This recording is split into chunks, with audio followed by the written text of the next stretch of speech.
আমি শামীম চৌধুরী বাবলু বলছি new York থেকে। অনেক বড় স্নো স্টর্ম ছিল গতকাল। স্নো স্টর্মের পরে আজকে ভিডিওটা আপনাদের জন্য দেখতে থাকুন।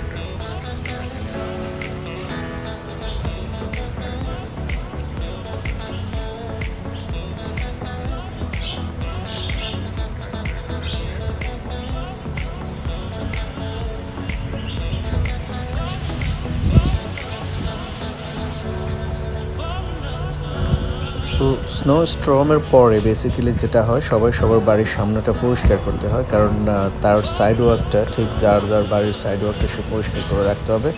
কারণ স্লিপ অ্যান্ড ফল হলে সমস্যা, তাদের বিরুদ্ধে সু করা হয় যে বাড়ির মালিক, তার জন্য সেজন্য সবাই যথাসম্ভব তার বাড়ির আশপাশ পরিষ্কার করে সল্ট দিয়ে একদম ক্লিন করে রাখে, যাতে এই ধরনের কোনো ইনসিডেন্ট না হয়। সবাই আফটার স্নো স্টর্ম, কালকে নিউ ইয়র্কে বড় ধরনের স্নো স্টর্ম ছিল। স্নো স্টর্মের পরে সবাই ব্যস্ত তার বাড়ির সামনে পরিষ্কার করে, যেটা দেখতেছেন আপনারা এখানে আমি গাড়ির ভিতরে গাড়ি হিট আপ করার জন্য, আসলে ব্যাটারি বসে যায় ঠান্ডায়, হিট আপ করার জন্য গাড়িতে বসছিলাম। বসে আপনাদেরকে দেখাচ্ছি যে আশেপাশে কি সবাই গাড়ি ক্লিন করলাম। গাড়ি ক্লিন করা একটা বড় জব। স্নোতে বাড়ির সাইড ওয়ার্ক ক্লিন করা, গাড়ি ক্লিন করা, এগুলো একটা খুব ভালো বড় জব। গাড়ি স্টার্ট করে একটু হিট আপ করা, স্নোগুলোকে রিমুভ করে দেওয়া এখান থেকে। এটা না হলে পরে তো আইস হয়ে যায়, যার কারণে করতে হয়। এটা এখানের মোটামুটি সবাই করে। সাইড ওয়ার্কে যদি কেউ স্লিপ অ্যান্ড ফল হয় তাহলে ওটা বড় ধরনের ফাইন হয়, ইন্স্যুরেন্স বেড়ে যায়, ঝামেলা আছে। এই জন্য আমরা অনেক বছর পরে অবশ্য আমি কিন্তু 7 বছরের ভিতরে একটা পাইছিলাম, স্ট্রং ছিল এরকম 2 ফুটের উপরে। আর এখন এই স্নোফলটা হলো এটা একটু স্ট্রং, প্রায় 2 ফুটের মতো এরকমই। বাড়ির আশেপাশে পুরো গাছের ইয়েতে সব স্নোতে সবাই ব্যস্ত স্নো পরিষ্কার করা নিয়ে।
সবাই গাড়ি ক্লিন করায় ব্যস্ত, কারণ এখন বাড়ির সামনে গাড়ি ক্লিন এগুলো একদম ম্যান্ডেটরি করতেই হবে।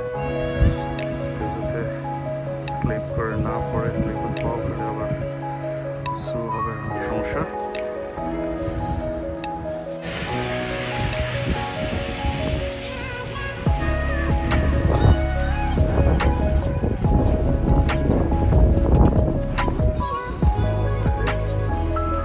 পুরা স্ট্রমে একদম পুরোপুরি নাকাল অবস্থা।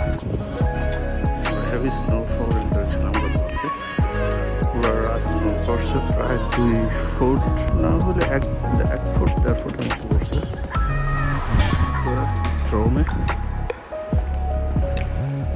নেইবার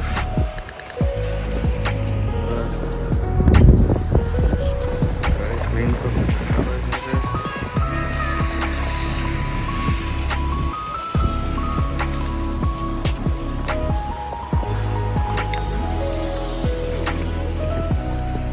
নিজেরও গাড়ি ক্লিন করো।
কম।